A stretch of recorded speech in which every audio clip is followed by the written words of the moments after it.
to stand, and the members of the conference would just raise their hands just very quickly. The chair of the Conference of Malawi, who is there, Bishop Martin, and the bishops from Malawi can raise their hands. You can see them. Thank you very much. The chair from the chair from the Ugandan conference, Bishop Anthony Ziwa, and thank you.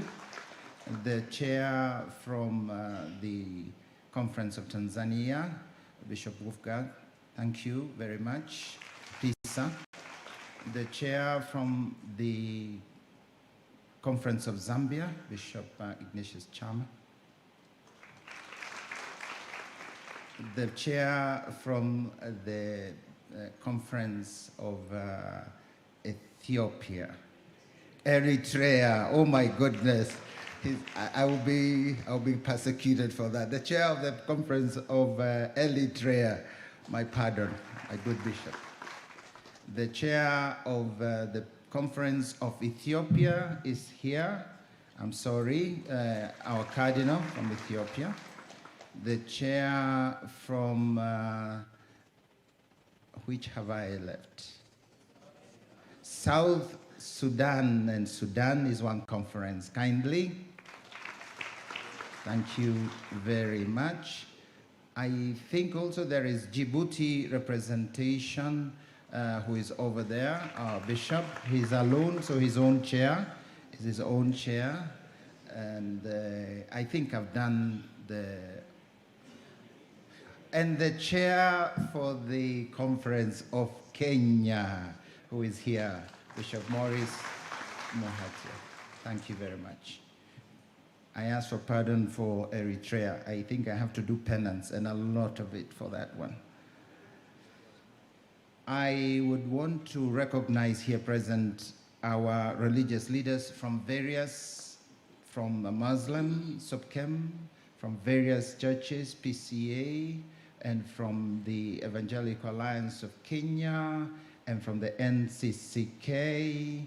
Kindly, would you mind standing? And from Hindu community. All the religious leaders here present kindly would wish you to be upstanding. Thank you very much. There was also Reverend, she was here, from the Methodists. I miss him now. Thank you very much.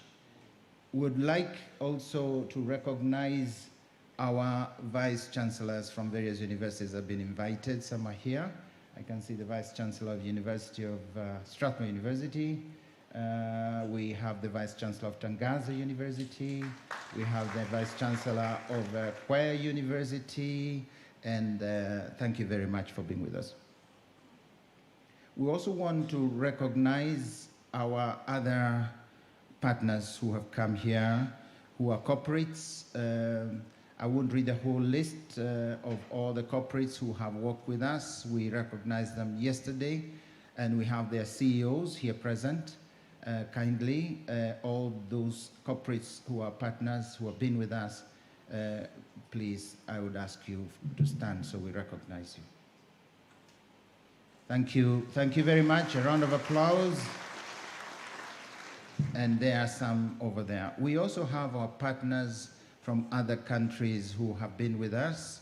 Some may be seated there. It's enough if you would just raise your hand. Our partners from various places, there they are over there. We recognize you. Thank you very much.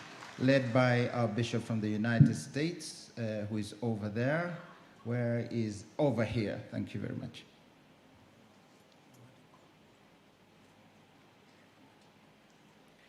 We are honored to have our ambassadors from the various embassies that are from those nations where the Amecea is constituted. I will kindly ask Your Excellencies, the ambassadors, to kindly rise for us to appreciate you. The ambassadors, thank you for honoring us with your presence. Thank you very much. I would wish now to recognize our religious our government leaders who are here. First and foremost, I would like to recognize our principal secretaries here present. Kindly, all of you who, principal secretaries, not cabinet secretaries. Thank you very much. Give them a round of applause for honoring us. Thank you. We do also have our members of parliament represented here. I would like Madam to stand on behalf of all members of parliament. Thank you very much. We'd like also to recognize our Cabinet Secretary for Trade, our Lee Kinyanjui. We appreciate you. Thank you very much. At this juncture, allow me to recognize the Director General of UN agency, the United Nations offices here in Kenya, who is here with us, Madam Zainab Bangura. Oh dear, yes, we have our distinguished senator, governor, our distinguished governor, no governor, please stand. A round of applause for our governor, Johnson Sakanja. Thank you very much. Sorry, Governor, we waited for you, and I think we got a bit entangled, but here you are. Thank you for honoring us. I would now like to recognize our cardinals who are here with us from various parts of Amecea. Kindly. Our cardinals could just stand, except our cardinal.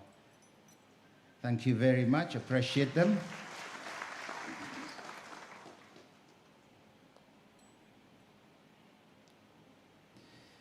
I would like to appreciate at this juncture our Cardinal Michael Cheney, who already we introduced before. Thank you, and presided in yesterday's. I think, unless I have forgotten someone, I have recognized most of our dignitaries here present, which was a duty given to me.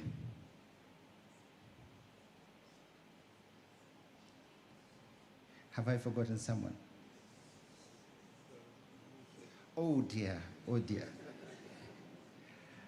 We are here with the Apostolic Nunciature, the Church d'Affaires, who is charged with the Apostolic Nunciature at this moment, and representing, of course, the Holy Father in a special way, Monsignor Luciano Labanca.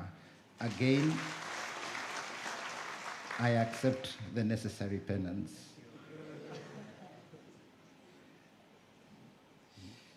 According to our schedule and our program, we will now move to the next speech. I would like to kindly ask our chairman, KCCB, to come and deliver his welcome remarks. Kindly welcome him with a round of applause.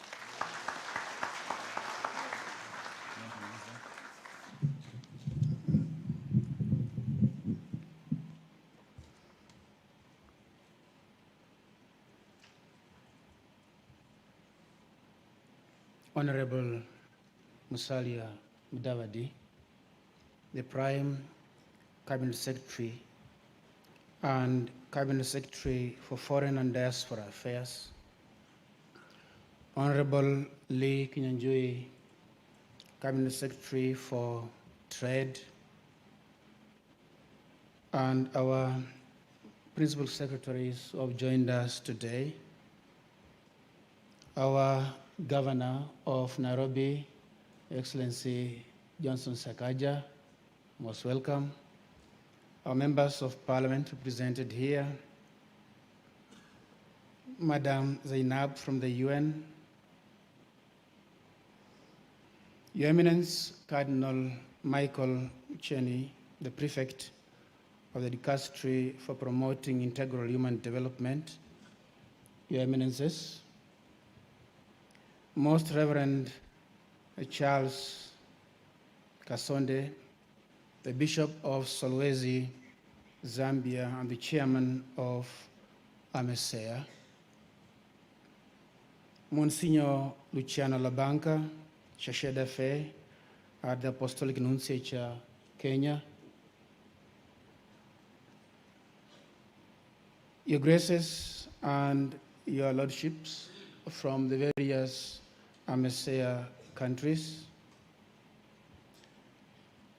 the members of the diplomatic corps who have joined us here today, and all other dignitaries who have been invited, the leaders of the various faiths and denominations who have been invited and have kindly joined us today, my dear brothers and sisters, Reverend Fathers, religious men and women, delegates to this plenary assembly, our partners as we make this journey during this plenary assembly, distinguished guests, ladies and gentlemen.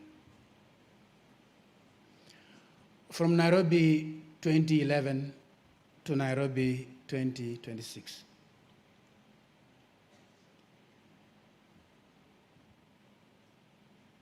Bwana PCS, Honorable Musalia Mudavadi. Exactly 15 years ago, we were in this institution for the 17th Amecea Plenary Assembly while celebrating the 50th anniversary since the foundation of Amecea, the Association of Member Episcopal Conferences in Eastern Africa.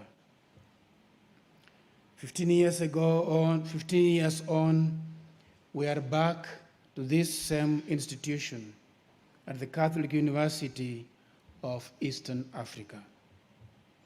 The semblance between Amecea and Cuea, at least at the end of the two terms, acronyms, is unmistakable.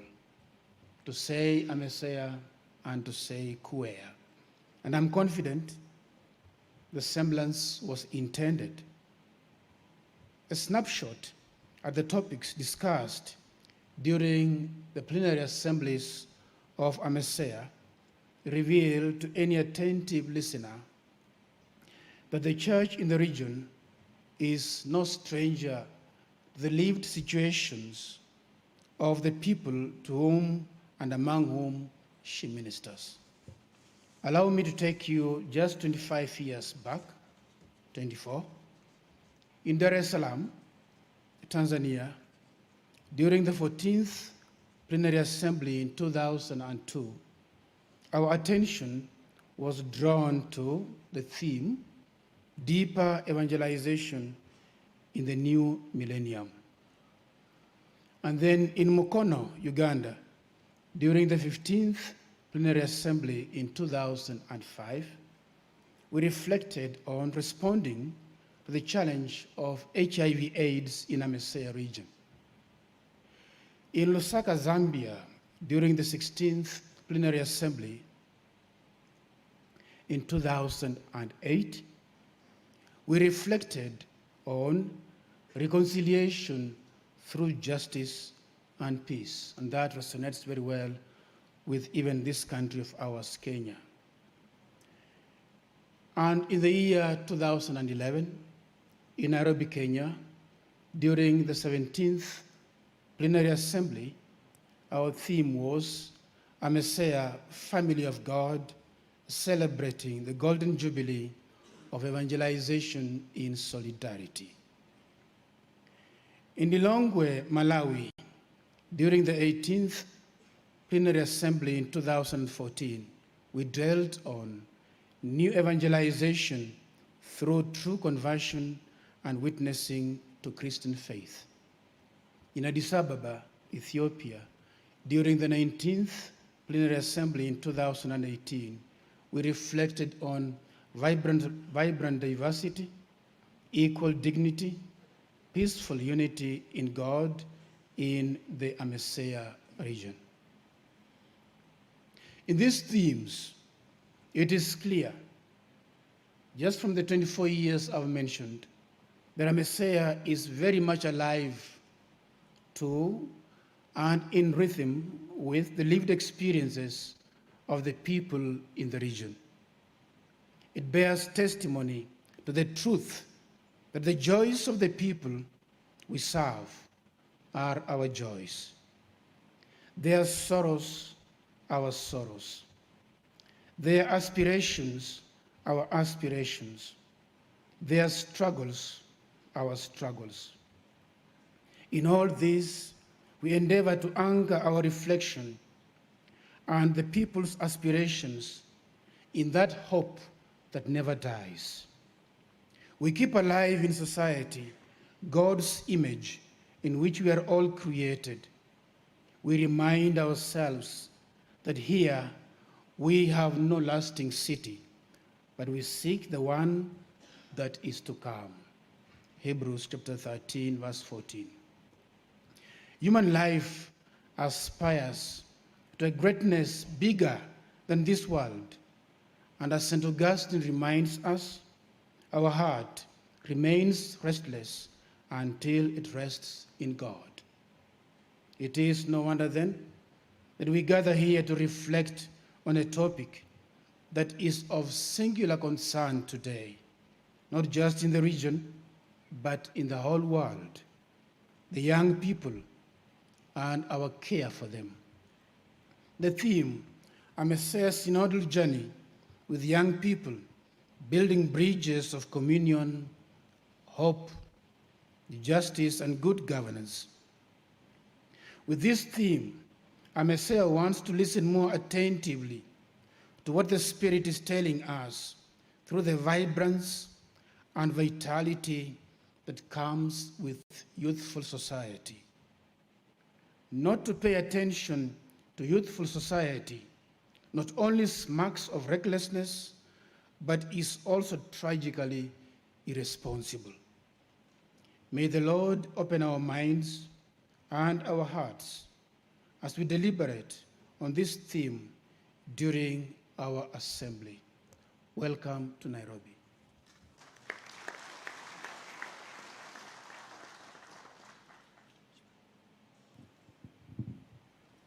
Thank you very much.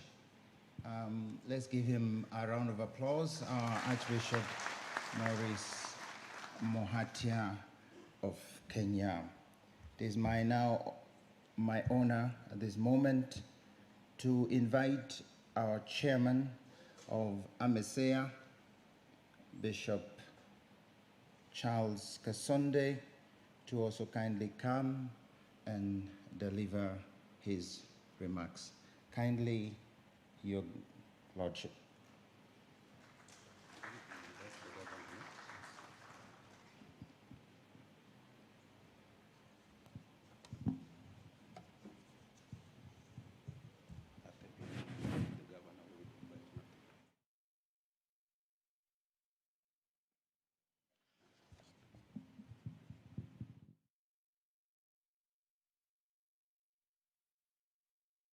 Excellency, Honorable Musalia Mudavadi, Prime Cabinet Secretary and Cabinet Secretary for Foreign and Diaspora Affairs. Your Eminence, Michael Cardinal Cheney, Prefect for the Promotion of Integral Human Development. May I rely on the elaborative protocol that was stated by Archbishop Mohatia.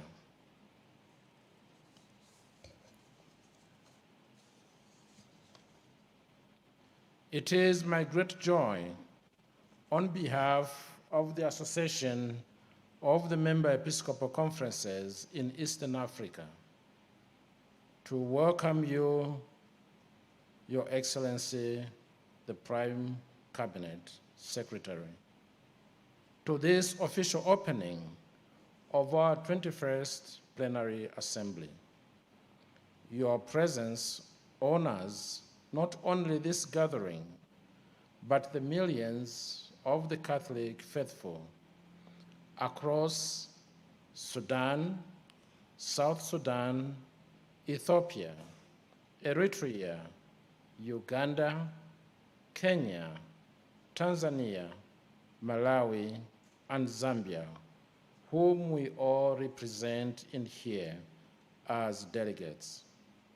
We are grateful to the people and government of Kenya for so warmly hosting this assembly and for affirming once again Kenya's place as a home of dialogue, hospitality for our region.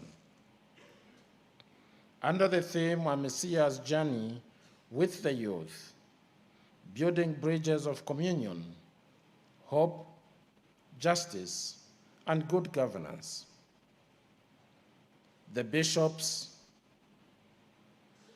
the religious men and women, the priests, our lay faithful, and all our special and invited guests gather with thousands of young people from across Eastern Africa.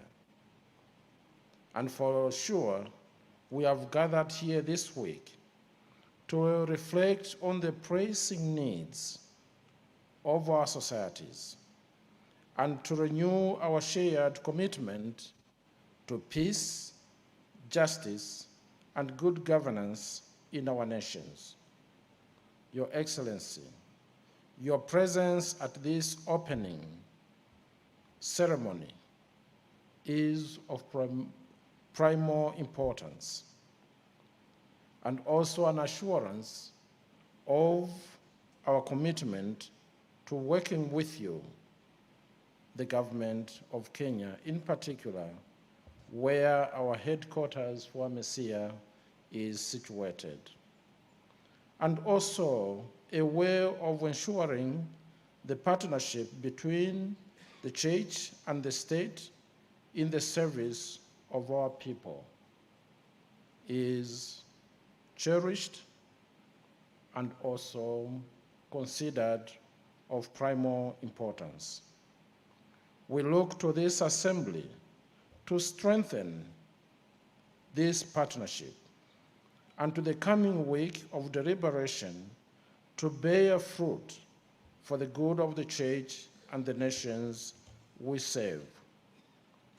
It is now my honor and privilege to invite the governor of Nairobi to extend his greetings to the delegates of this plenary assembly, and thereafter invite you, Your Excellency, to deliver your address and addressing the assembly here present. I thank you, and I wish you God's blessings.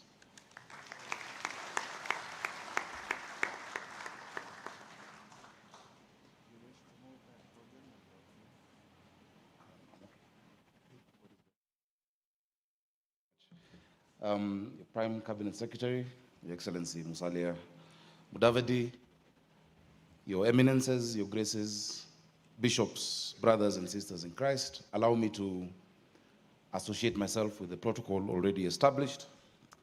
Welcome to Nairobi. Welcome to Nairobi. I am really honored. I have never been in a room with so many bishops. And I have a good feeling about this room. Your Excellency, the last time I was in this room was during the gubernatorial debate before the election of 2022. And I won. And so now when we add the blessing, and I don't know what happened, I was in the theme, I didn't know the colors go together with the purple.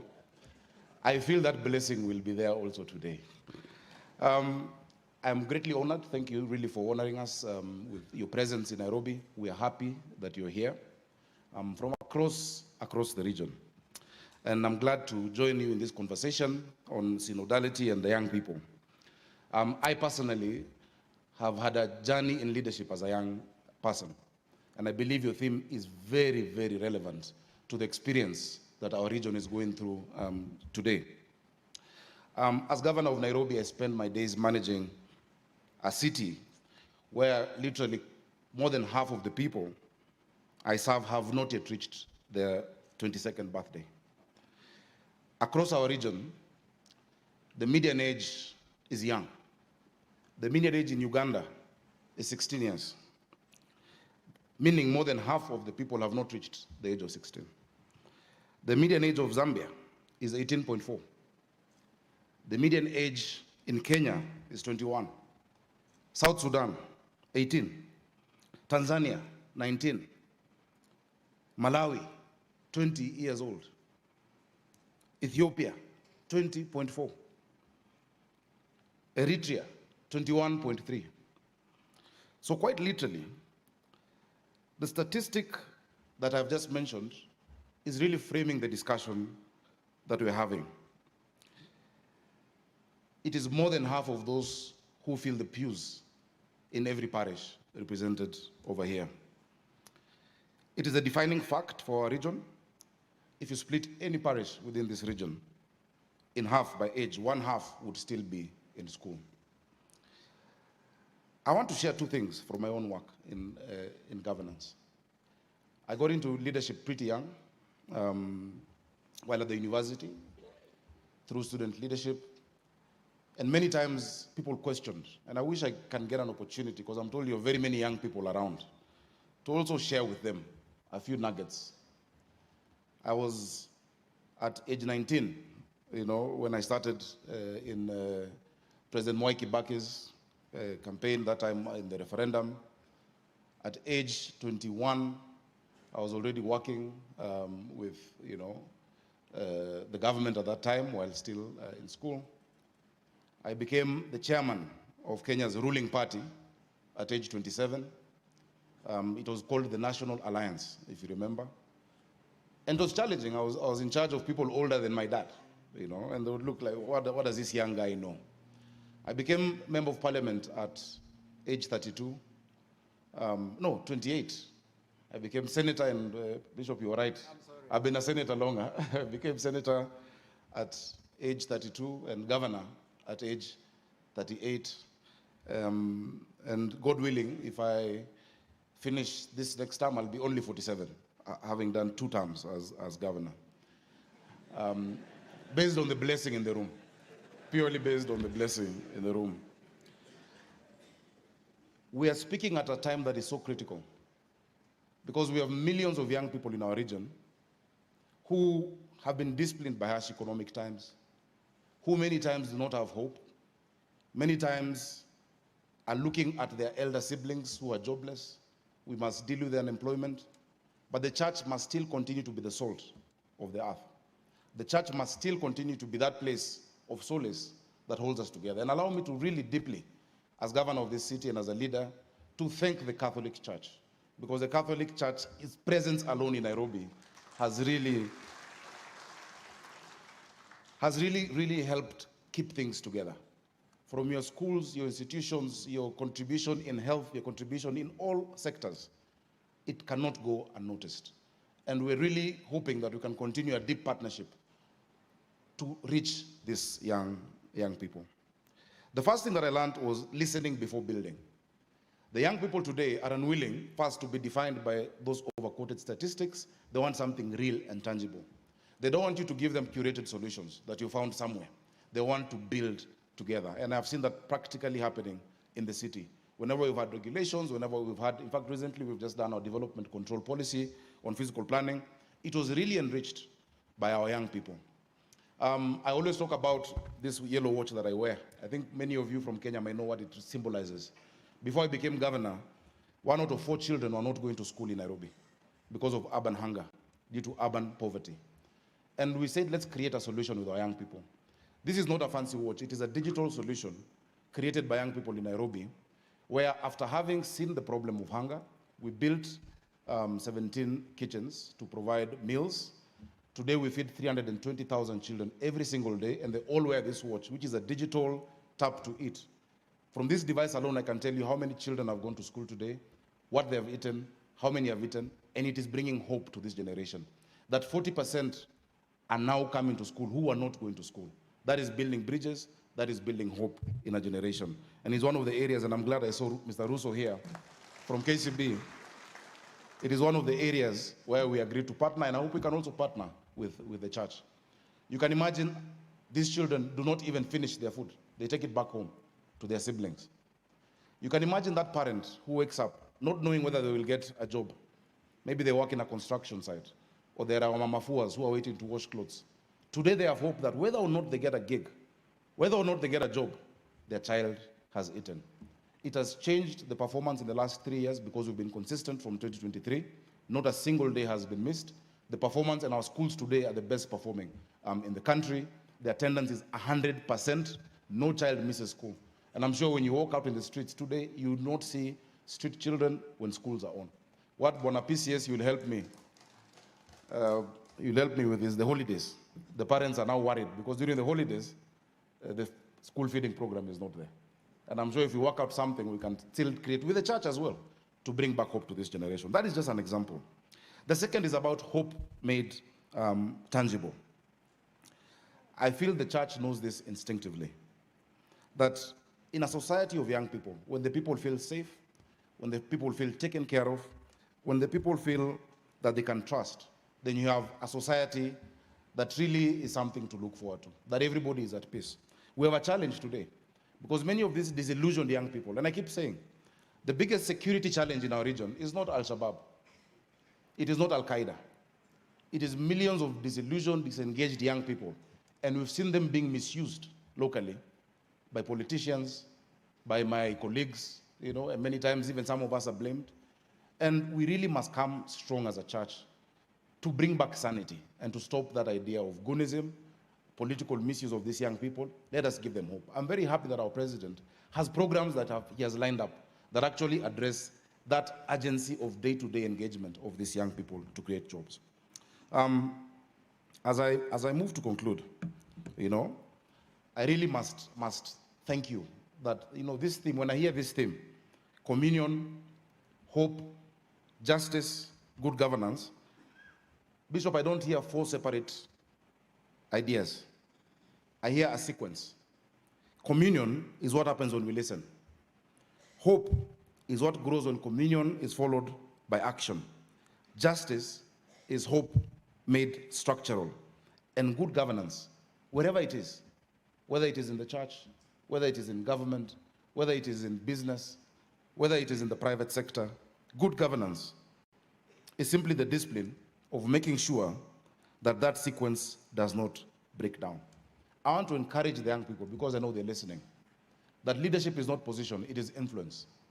That the young people who are the trustees of our countries and our region's posterity really need to know that they can do it today. We used to be called leaders of tomorrow, we're leaders today.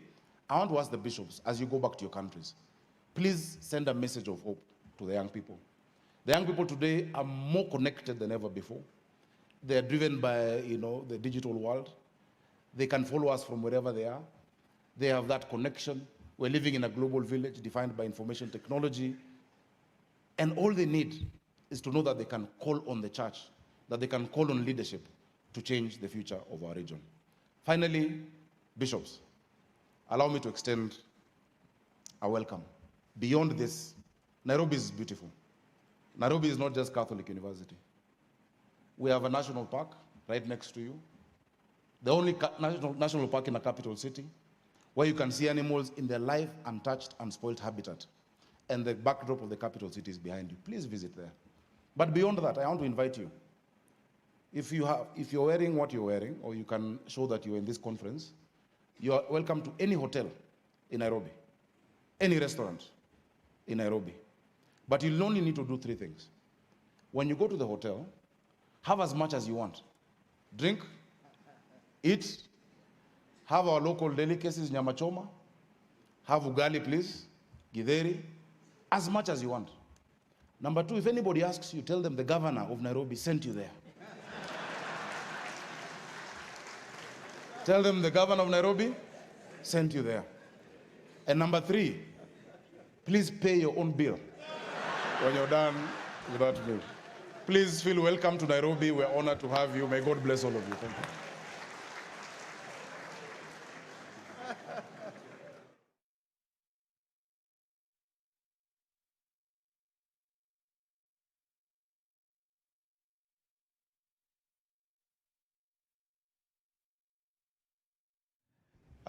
Your Graces, Eminences, allow me at this point to ask us to welcome His Excellency, the Prime Cabinet Secretary, to give his remarks. Karibuni.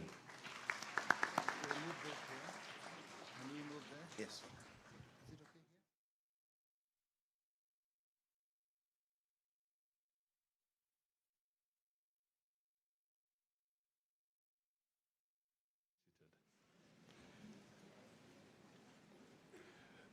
Your Eminence, the Cardinals, Your Grace, the Most Reverend Philip Anyolo, Archbishop of Nairobi, the Right Reverend Charles Kasonde, Chairman of the Association of Member Episcopal Conference in Eastern Africa, and Bishop of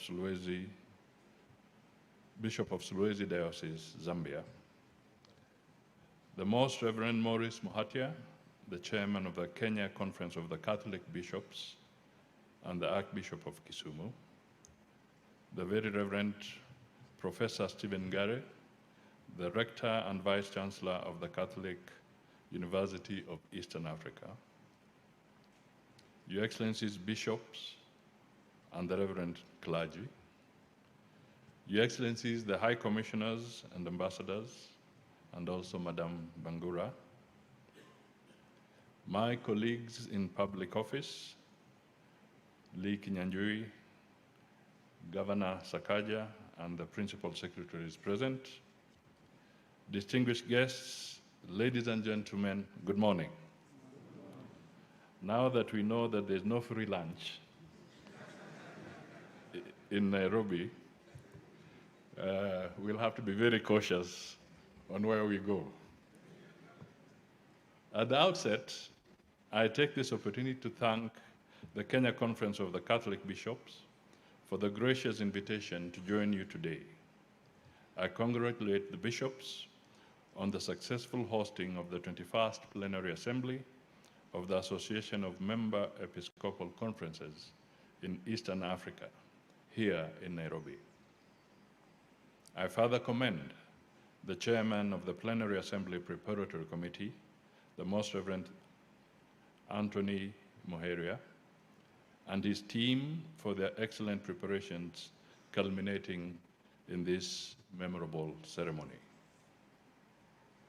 It is an honor to represent His Excellency Dr. William Ruto, the President of the Republic of Kenya, at this important assembly of the Catholic Church in our region. On behalf of His Excellency, the President, the government, and the people of Kenya, I convey warm greetings and best wishes and reaffirm our heartfelt solidarity with the Catholic fraternity. Since its establishment in 1961 as the Interterritorial Episcopal Board of Eastern Africa, ETEBEA, the Association of Member Episcopal Conferences in Eastern Africa remains one of the region's premier organizations, contributing to regional integration, peace, and socioeconomic development. Kenya commends the Plenary Assembly for timely focus on the pressing social, political, and pastoral realities of Eastern Africa. The special focus of this year's Plenary Assembly on youth mentorship, peace building, and governance reinforces our collective efforts to empower young people, promote good governance, and advance peace and security in the region. Unfortunately, conflicts across Africa continue to claim lives, fuel mass displacement, and deny millions of children their right to education. in the East and Horn of Africa alone, ongoing violent conflicts have today forcibly displaced over 20 million people.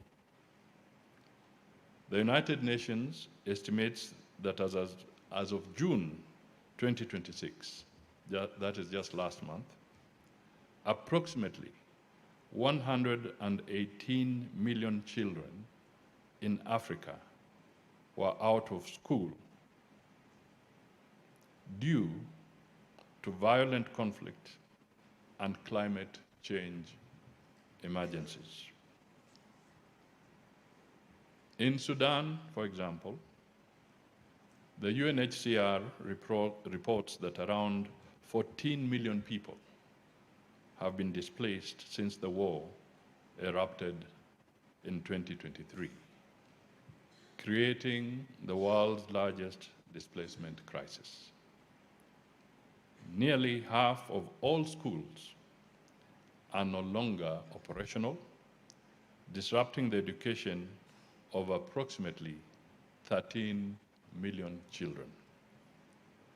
This has put the future of an entire generation at risk. Sudan's humanitarian crisis demands sustained collective action. I encourage the Church to join in the continued mobilization of greater international attention to the plight of the Sudanese people, especially children. At this juncture, we pay special tribute to the late His Holiness Pope Francis for his personal commitment to advancing peace and reconciliation in South Sudan. The Catholic Church remains a trusted actor in peace building across Africa, including its notable peace efforts in the Democratic Republic of Congo. In doing so, the Church perpetuates the message of our Lord Jesus Christ in John chapter 14, verse 27, often proclaimed in the Catholic liturgy, "Peace I leave with you, and my peace I give you." This is a peace that goes beyond mere absence of conflict to a deeper reconciliation, unity, and hope. Moreover, the Catholic Church has made immense contribution to our country's socioeconomic development, including schools, hospitals, tertiary colleges, and institutions of higher learning. Evidently, the relationship between peace, good governance, and development is mutually reinforcing. Lasting peace is the bedrock for development and good governance. In turn, good governance sustains peace and advances equitable development, while equitable development strengthens both peace and good governance. It is difficult to advance any one of these in the absence of the others. His Excellency President William Ruto continues to spearhead equitable development across the country, to champion regional peace and security, and to place young people at the heart of the government's priorities. We welcome the focus of the 2026 Plenary Assembly on youth mentorship. It reflects our convergence of purpose to empower young people across the region to secure shared intergenerational prosperity. The Kenya government continues to empower youth through investments in education, skills development, entrepreneurship, and job creation. A key initiative is the 20 billion National Youth Opportunities Towards Advancement, commonly known as NYOTA project, implemented in partnership with the World Bank. The project will empower over 800,000 young people through business grants, digital training, apprenticeships, and organized savings under the National Social Security Fund. I will leave my speech here, and I have attached a very short statistical annex outlining the government's investments in youth and education. To the young delegates gathered here today, you are the voice, energy, and future of our continent. Your participation in this assembly is a commitment to making a positive contribution to society.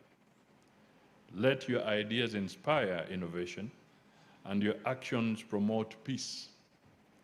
Likewise, I urge you to remain morally responsible. While Kenya has recorded an overall decline in HIV infections, young people aged 15 to 34 still account for more than half of all new infections. Again, I have attached a data annex to my statement for further discourse in this plenary. I call upon our young people in Kenya and across the region to reject violence, divisive politics, and tribalism. No young and promising life should be sacrificed for political expedience. Elections will come and go, but our nation's unity, stability, and future must endure for generations to come. Effective democracy extends beyond elections to the delivery of tangible results by the elected leaders. As a recent survey by the Now Generation Network reveals, a majority of young people in Africa assess democracy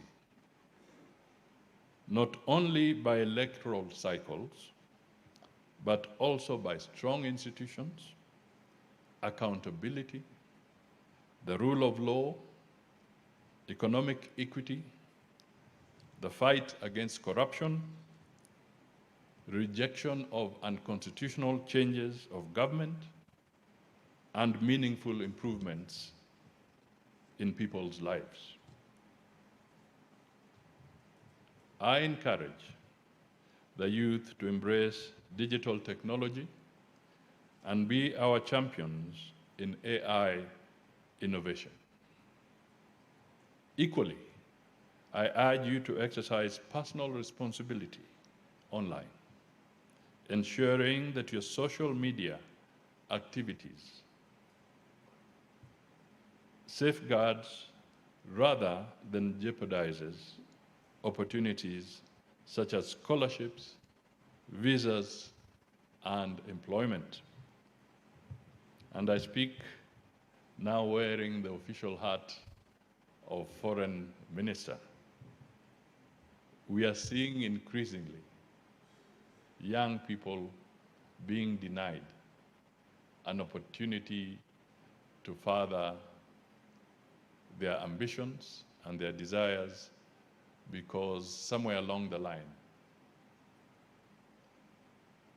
their social media platforms have undesirable, was denied his role in the FIFA World Cup because there was undesirable content on his social platform.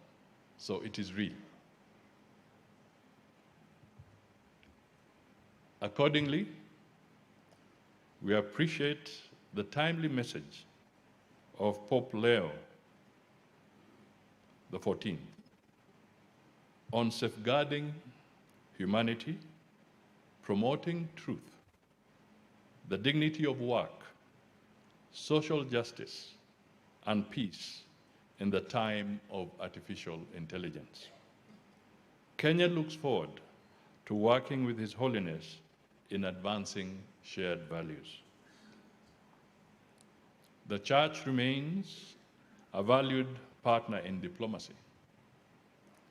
The sessional paper number 1 of 2025 on Kenya's foreign policy recognizes religious organizations as key partners in advancing Kenya's foreign policy objectives. In this regard, we thank the apostolic nuncios for their role in strengthening Kenya's diplomatic relations with the Holy See. Kenya has established a resident mission to the Holy See, with President Ruto appointing a practicing Catholic as our first ambassador.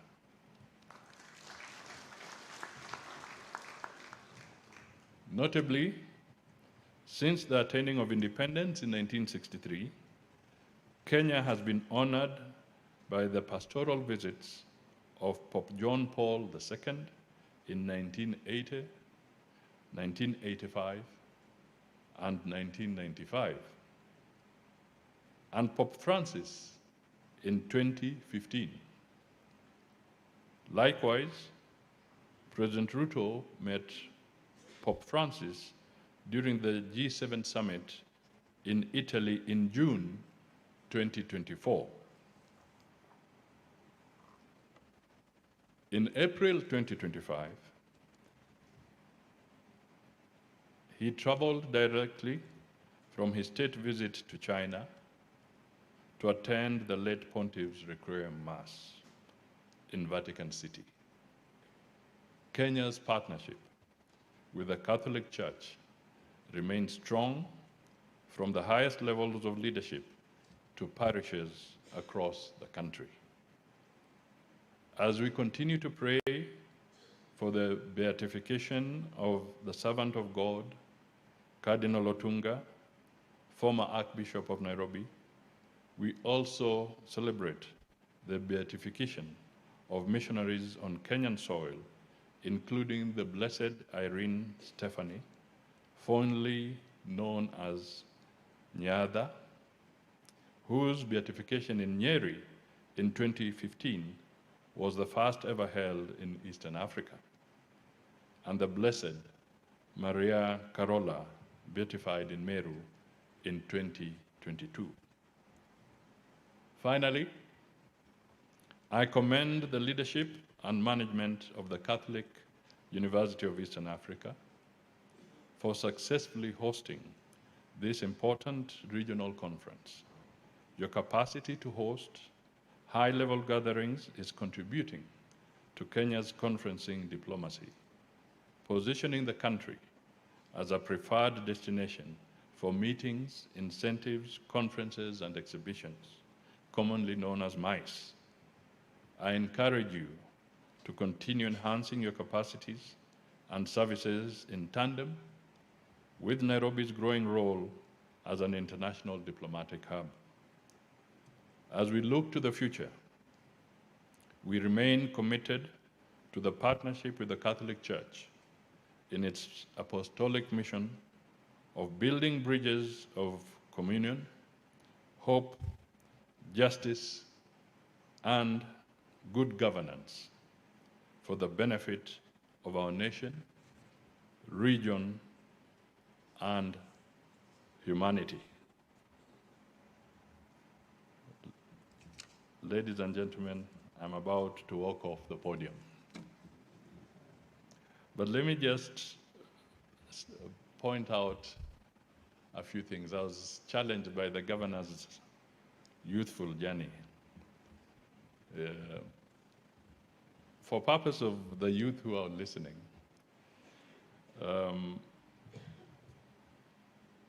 I had my own adventure as well. I became minister in the government of Kenya at the age of 28, and a member of parliament at that age. I then became a Minister for Finance at the age of 33.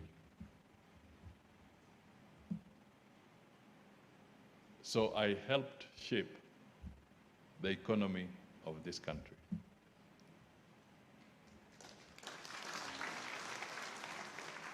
And I served for 5 years in that portfolio.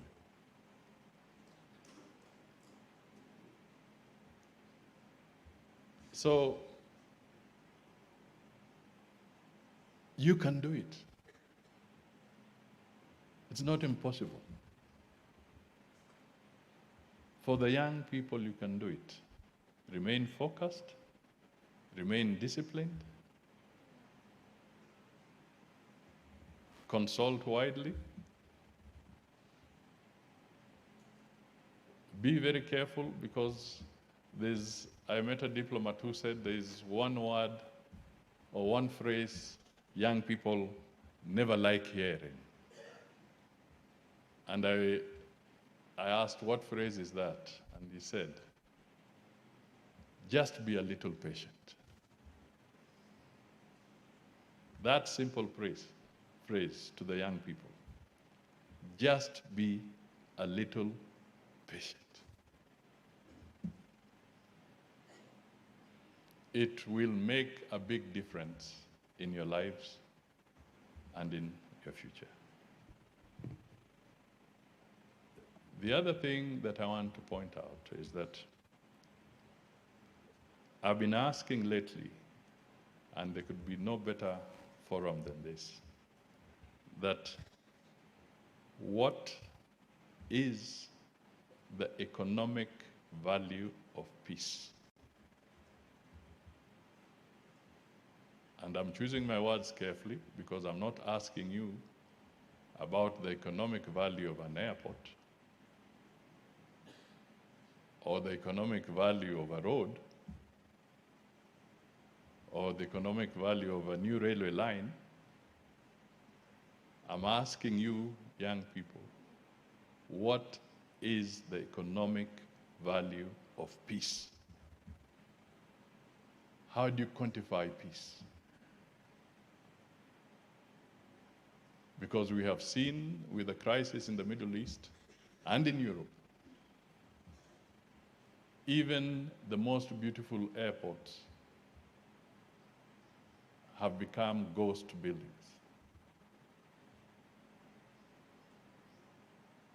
Even the most elaborate infrastructure cannot be utilized just because one critical ingredient is missing: peace. So what is the economic value of peace? Here at home, perhaps I may be wrong, but in recent times, I would say that one of our most devastating moments, one of our darkest moments, was the post-election violence that ensued after 2007-8 elections.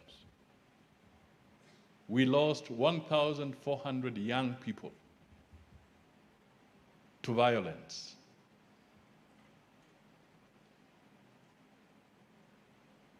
Violence from Goonism, violence from bullets, both ways.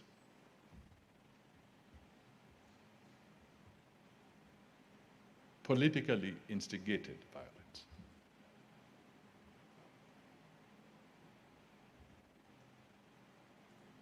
I had the opportunity with others, both in opposition and in government, including President William Ruto. We spent 42 days at Serena under the chairmanship of the late Kofi Annan, the late Benjamin Mkapa of Tanzania, and Her Excellency Gracia Machel, the wife of Nelson Mandela, brokering peace in this country. And from there emerged the 2010 Constitution. from that conversation. A constitution that is today dubbed as perhaps the most progressive constitution within the region in recent times.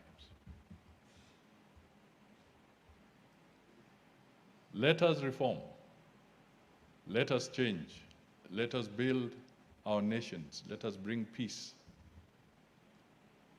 but let us avoid bloodshed.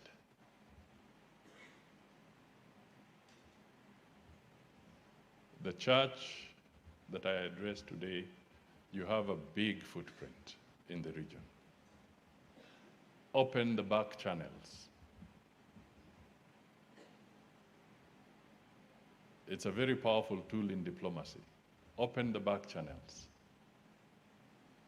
Talk to the warring and conflicting parties.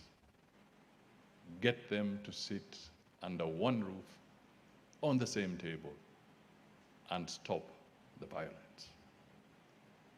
We rely on you. We depend on you. We cannot operate without you. We are conjoined at the hip. We just have to walk together. So I thank you all. Asanteni sana. And I now declare the 21st Plenary Assembly of the Association of Member Episcopal Conference in East Africa officially open. God bless you.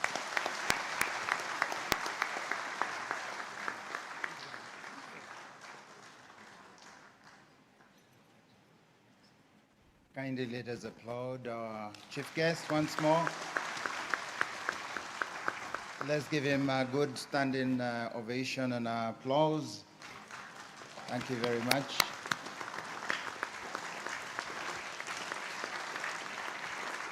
Your Excellency, Prime Cabinet Secretary, you can take your seat just for a moment.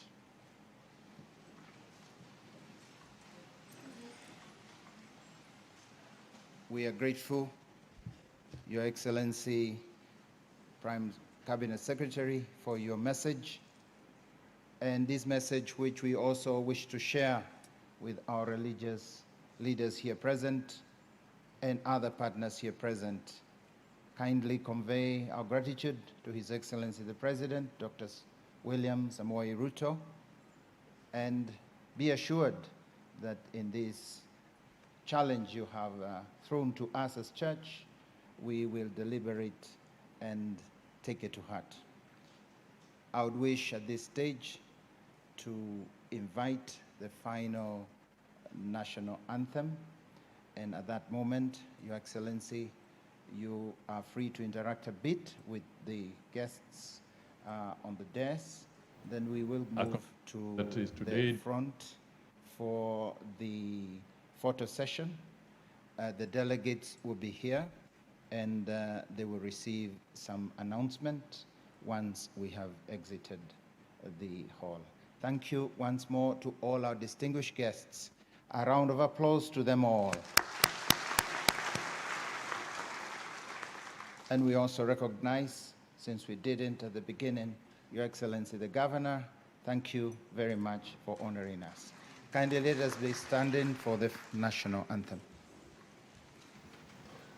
Open the back channels.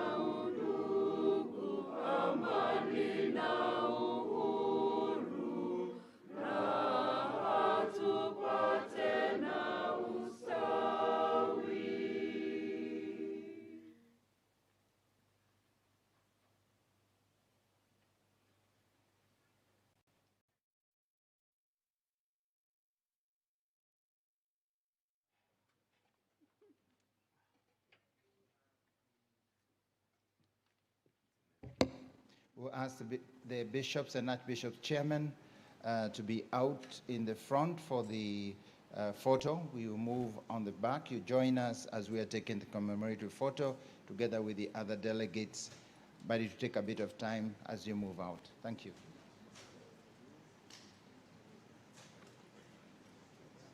Choir, you can sing some songs.